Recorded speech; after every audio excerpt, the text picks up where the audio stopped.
Hey everyone, welcome to the show. I have some quotes and stories to share with you about farmers who voted for Trump and who are getting completely slammed by his tariffs. Before I get into these stories, though, please do me a huge favor. Click the subscribe button below this video. It is completely free. It's an easy way for you to help the show and bring attention to these stories. So, here is how Trump loving farmers are getting by during the find out phase. An ABC affiliate spoke with an Arizona farmer. He farms alfalfa, and his name is Shannon Schultz. And the Chinese tariff war, he said, could end his business. It could be the end of him. So take a look at what he told this ABC affiliate.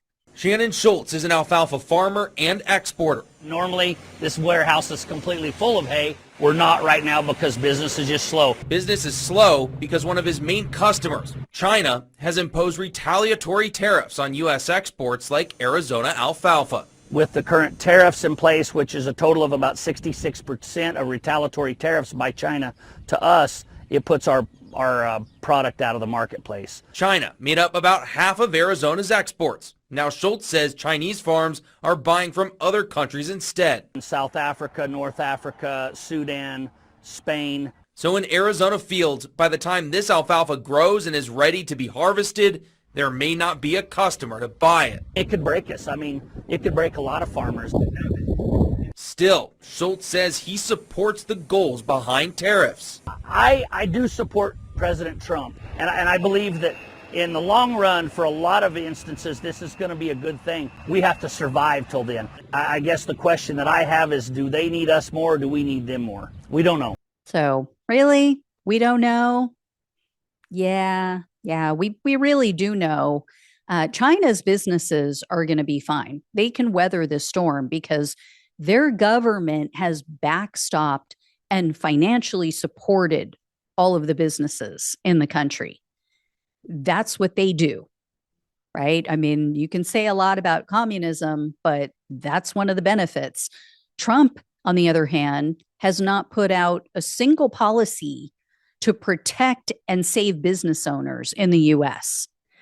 Anyway, that interview was from the middle of this month, or excuse me, last month now. I guess we're in May already. So, yeah, that was in the middle of April. And Schultz told them he has only a few months before he's going to have to start making some tough choices. So, maybe if he has to shut down, then he'll realize, yeah, Trump is a moron Nepo baby, and he's not some stable genius businessman. Next up is another story of another farmer who voted for Trump. His name is Nicholas Gilbert. Gilbert is a dairy farmer. He is in New York, and he buys feed from Ontario, Canada for his cows. Well, Gilbert was very shocked when he received his latest order, and it came with an extra $2,200 tariff fee. So he told the Atlantic news outlet, quote, "We have small margins. I had a contracted price on that grain delivered to my barn. It was supposed to be so much per ton, and they added that tariff right on top because it comes from a Canadian feed mill." And this tariff surcharge really kind of came out of nowhere for him.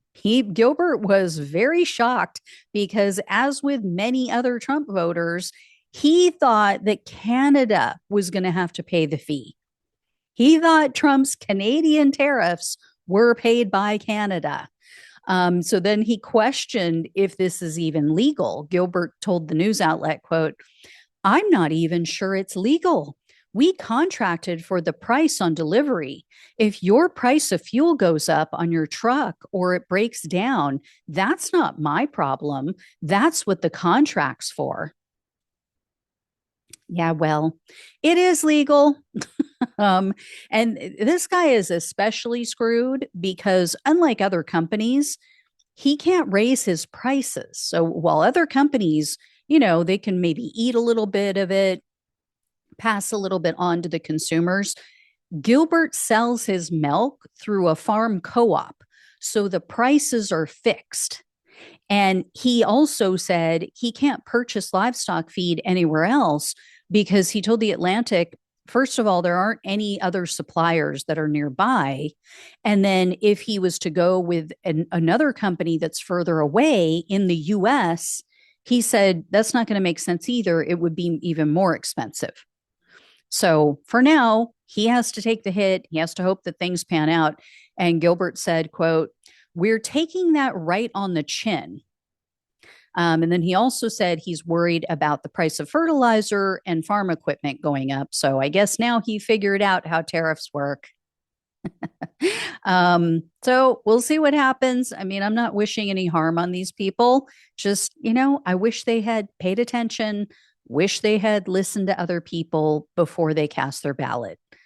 And I don't think this is going to get much better because we all know Trump has the most fragile of egos. He's not going to do what needs to be done to resolve this, which would be to just stop with these ridiculous tariffs, right? So I don't think he's going to resolve anything anytime soon. And in the meantime, you have other countries who are out making deals with each other. Now that we've alienated everyone around the globe, they're all out making deals with each other. What is the likelihood that they're going to come back to the US?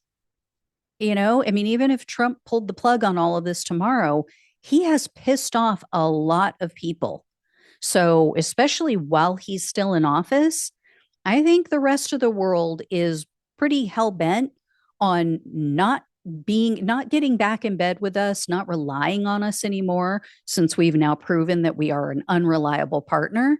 And I think they all want to give a big middle finger to Donald Trump and his supporters.